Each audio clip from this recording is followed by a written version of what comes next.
اللهم صل على سيدنا محمد وعلى آل سيدنا محمد وبارك وسلم عليه. لډیر وخت بعد بیا د تاسو په خدمت کې حاضر یو. د مشکوم درسونه سره شروع نو لس درس موږ کړیو تر شپږمې کلمې پورې. نن یو لسم درس ده. نن موږ دا خبر مختصرا وکړو چې د موږ دین څه شی ده. زموږ دین ټول مسلمانان یو. د موږ دین چې کوم ده هغه اسلام ده. د اسلام معنا ده د فرمان برداری، یعنی د الله تعالی فرمان برداری کول، د رسول الله صلی الله علیه وسلم پر راوړو حکمو باندې پر راوړو طریقو باندې عمل کول، هغه ته غاړه ږدول.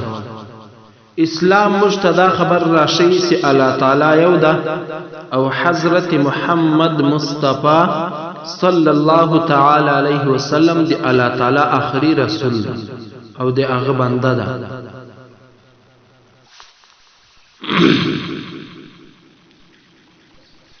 اسلام مجتدا حکم کوي چې موږ خالی دی الله تعالی عبادت وکړو.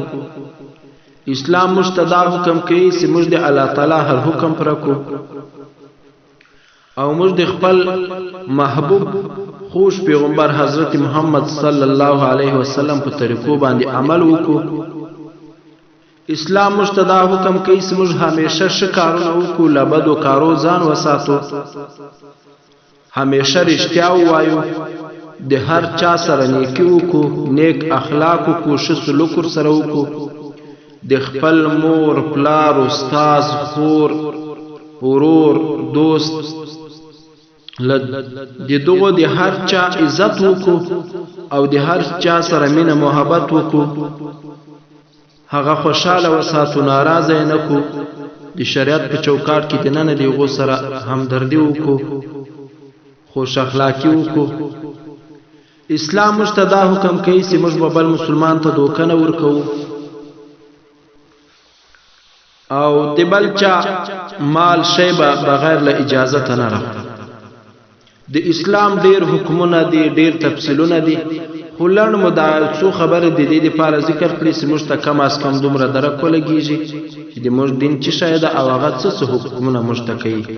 اسی خو ډیر حکمونه دي د اسلام، ډیر اوامر دي چې په هغو باندې تفصیله غږېدل ډیر وخت غواړي.